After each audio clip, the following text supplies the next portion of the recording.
Today we are talking about geometric sequences and series. Last time we were talking about arithmetic. Okay, when you have an arithmetic sequence or series, what's going on between each of the terms? Adding or subtracting the same number. So what do you think geometric's going to be?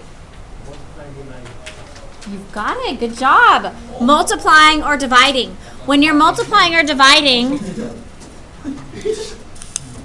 remember that it needs to be constant, meaning it's the same. Okay? And the ratio, when you're multiplying or dividing, it's called a common ratio, which is given by the letter R. Now, if you're dividing by the same term each time, you're actually multiplying by a fraction. So when you're dividing, you're actually multiplying by a fraction. So whenever we write our ratio, we're always going to write it as something you're multiplying by. Okay? So on example 1, we're going to say yes or no if it's geometric, and then we need to write our ratio. Okay? So what is happening between each of these terms? Dividing by 3. Okay, and is that happening between each of the terms? Yes, it is. Okay? So that means the answer is yes. But my ratio, instead of writing dividing by 3, it's actually multiplying by 1/3. Okay? Because if you think about this, if I took 81 and I multiplied it by 1/3, 3 goes in here, it makes that 27. So you end up with 27. So do you see how when you multiply by 1/3, you're actually dividing? Okay. What about B? What's happening on B? This is multiplying by 2. This one's multiplying by 3. This is multiplying by 4. There's definitely a pattern, right? But is it the same thing? It has to be constant. It has to be the same. Is the same thing happening? No. So this one is no. It is not a geometric sequence. All right, so now look at C. I'm going to give you about 20 seconds here to look at that one. What do you think is happening?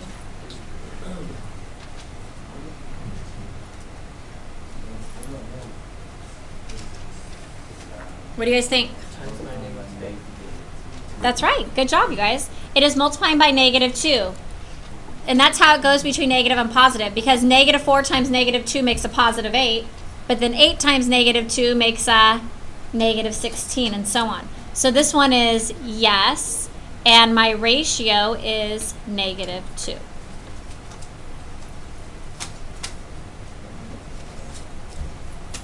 Yes?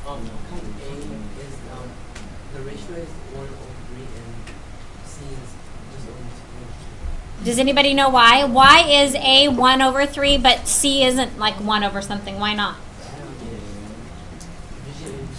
Right. So division ends up being a fraction, where multiplication is just going to be the regular number. Good. Okay, so just like there was a formula for arithmetic sequences, there's a formula for geometric sequences. Okay, my formula for geometric sequences is right here. And this one is actually nicer than arithmetic sequences because there's no simplifying really in it when you're writing your formula. If you notice here, this A sub 1, and you don't have to have big A's, you can write them so small, it doesn't matter. That A sub 1 or A1, that represents what? I heard someone say it. First term. What does R represent? Ratio. And N represents your term number. But the only thing that you have to know when you're writing your equation is your first term, your A1, and your ratio, your R. if you look at this one, they've written the formula for us, but my first term is what? 3. My ratio, can you tell what's happening between each of the terms? They're multiplying by 4, so my ratio is 4. So that's how they got the formula. They wrote their first term times 4 to the n minus 1. And that is your equation for this sequence. Sometimes finding the ratio can be difficult because sometimes like your ratio could be like 4/3 or, you know, some 4/5 or 2, I don't know, some fraction that just is not easy to see what's happening. The thing that will always work for finding your ratio is this, okay? You take your second term divided by your first term, and that will always give you your ratio. And I'll show you what I mean. So if you're looking at this sequence right here, Joshua, the second term is 12 divided by the first term is 3. And what is 12 divided by 3? 4, which is your ratio, right? You can take any two terms that are side by side and find the ratio. So I could have taken these two terms, 12 and 48. If you go 48 divided by 12, that also reduces to 4. So whatever looks easiest in your sequence, you just take two numbers side by side and you put the second one over the first one and reduce. And that gives you a ratio. So there's really not too much thinking involved in this one. Okay, so example 2. Write a rule for the nth term of the sequence. Then find your 7th term.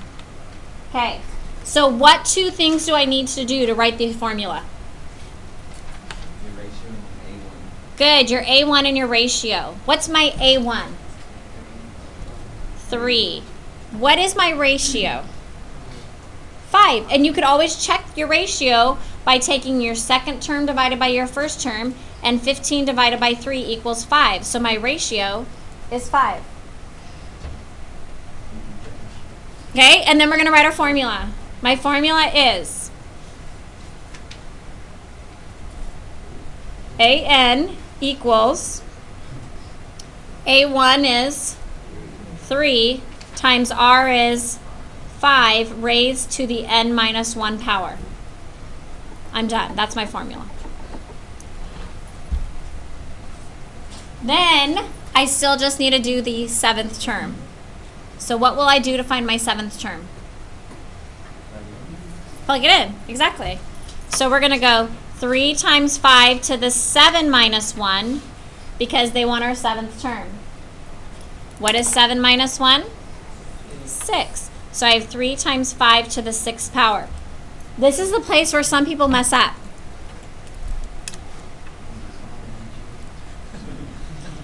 You need to do your exponents. You need to take care of the exponents first. Then you multiply by 3. Because remember, order of operations, parentheses, exponents.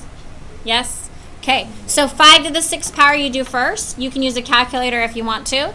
And 5 to the 6th is 15,625.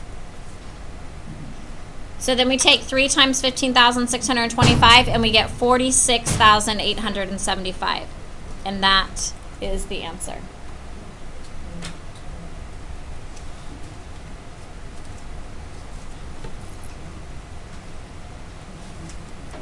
Okay, questions? So this was my A7, my 7th term. Okay, so let's try B. What two things do I always need?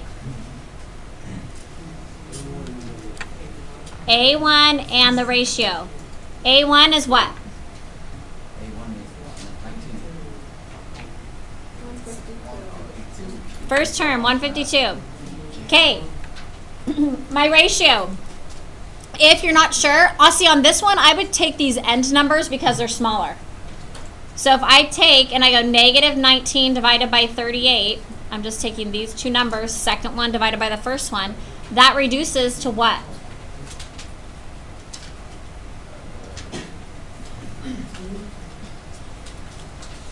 2 on the bottom, 1 on the top, so it's negative 1/2.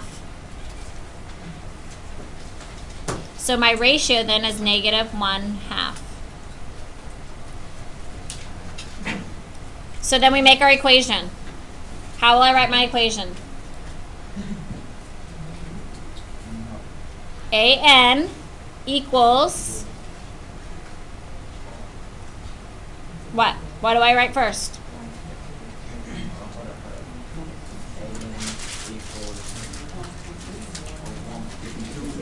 $152 times. I'm going to put negative 1/2 in parentheses so the negative stays with the negative 1/2. And then that's raised to the n minus 1. My formula is done. Then we have to find our 7th term. So we write 152 times negative 1/2 to the 7 minus 1. What is 7 minus 1? 6. Negative 1/2 to the 6th power. Okay, again, we have to do our exponents first. Okay, so we get, I'm going to have 152. What is negative 1 to the 6th power? 1. Positive 1. And then 2 to the 6th power is?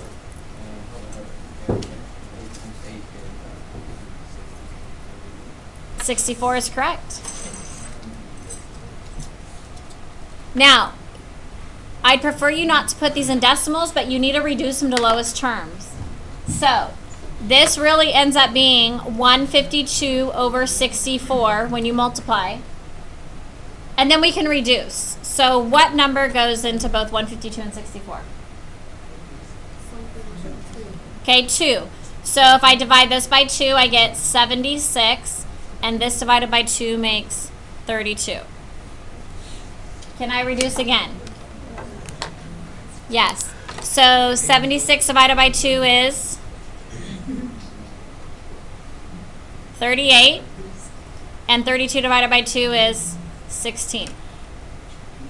And I can divide by 2 again. And so I divide by 2 again, and I get 19 over 8. So that's my answer. 19 over 8 is my 7th term.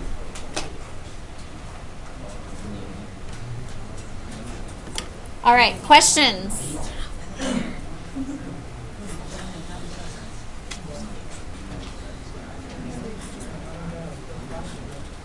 All right. So we're going to move on to the next page. Are we good? Yeah? Okay.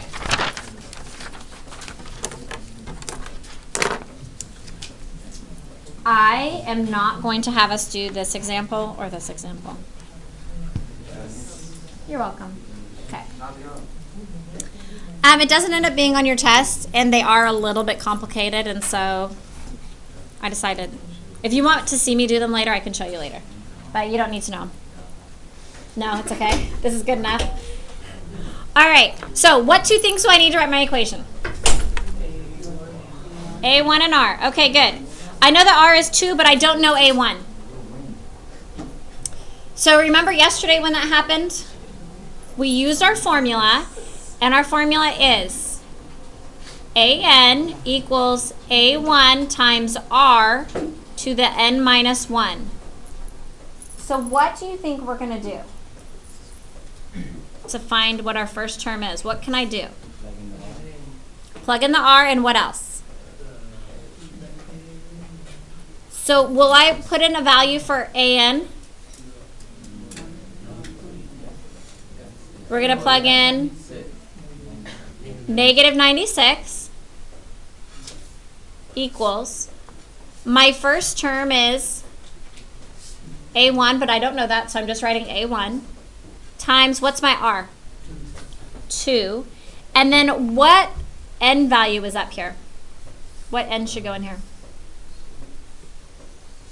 6. Good. 6 minus 1. And look, the only thing that's missing is A1. So now I can solve this for A1. Okay, what is 6 minus 1? 5. Remember, we have to do exponents after parentheses. So what is 2 to the 5th power? 32. Good job. And then if A1 and 32 are multiplying, how would I get rid of the 32 next to the A1? That's exactly it. Divide by 32 to both sides. And we reduce, and A1 equals what? Negative 3. Okay, so once I have that, I have my two things that I need. Now I can write my nth equation. So how will I write that? AN equals negative 3 times 2 to the n minus 1. Because we're just using our formula and plugging in our A1 and our R. Okay, so now we have our formula. The other thing we need to do is find the... Josh, are you getting this? The other thing we're trying to get is what? The seventh term. What will I do to find the seventh term? AN equals negative 3 times 2 to the 7 minus 1. What is 7 minus 1? And what is 2 to the 6th? And then negative 3 times 64 is?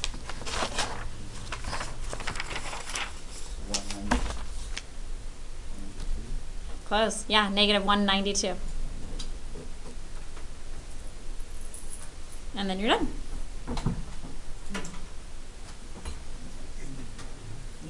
All right, questions? All right, we're gonna move on. Everybody have this? Cell phones aren't out? Uh-huh. Okay, my eyes must be playing tricks on me. All right, geometric series. Do you guys remember the difference between series and sequence? You're thinking of finite and infinite. So a sequence has commas between each of the terms. Like a sequence just lists the terms.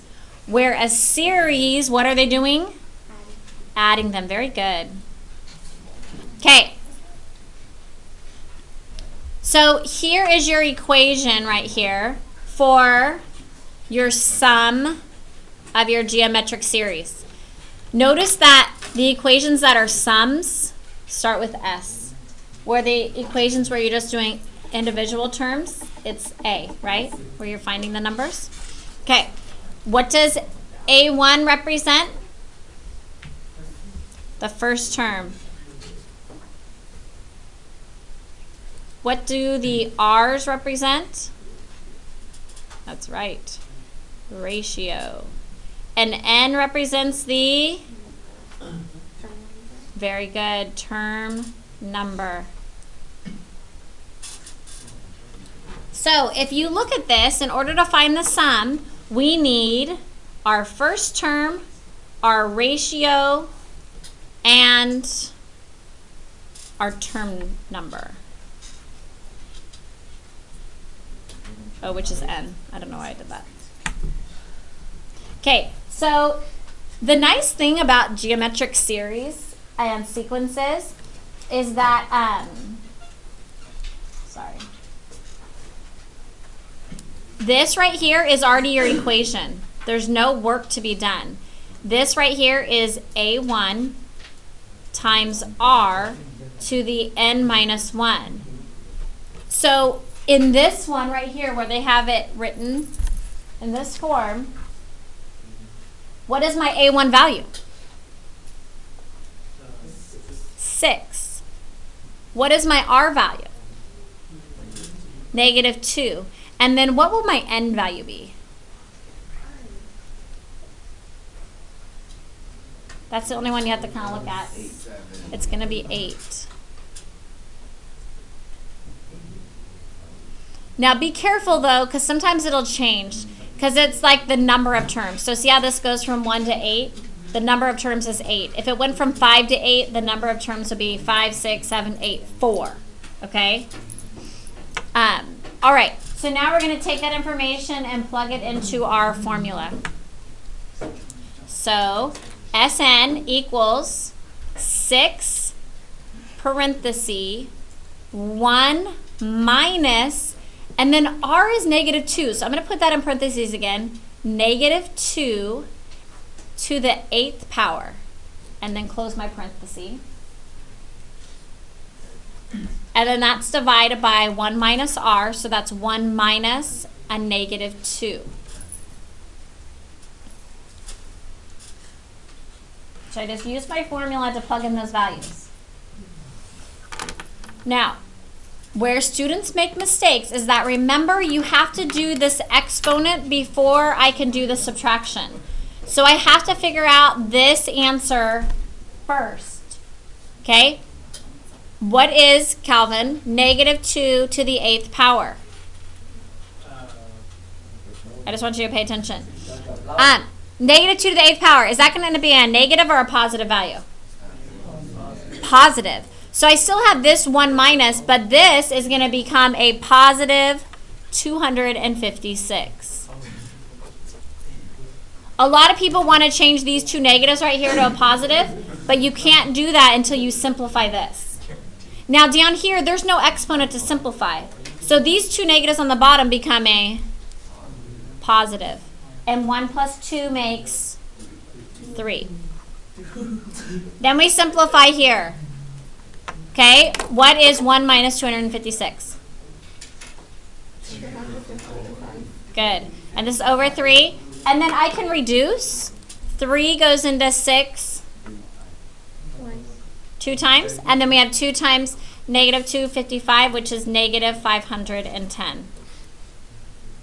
And that's my answer. All of them are there. Okay, any questions on this?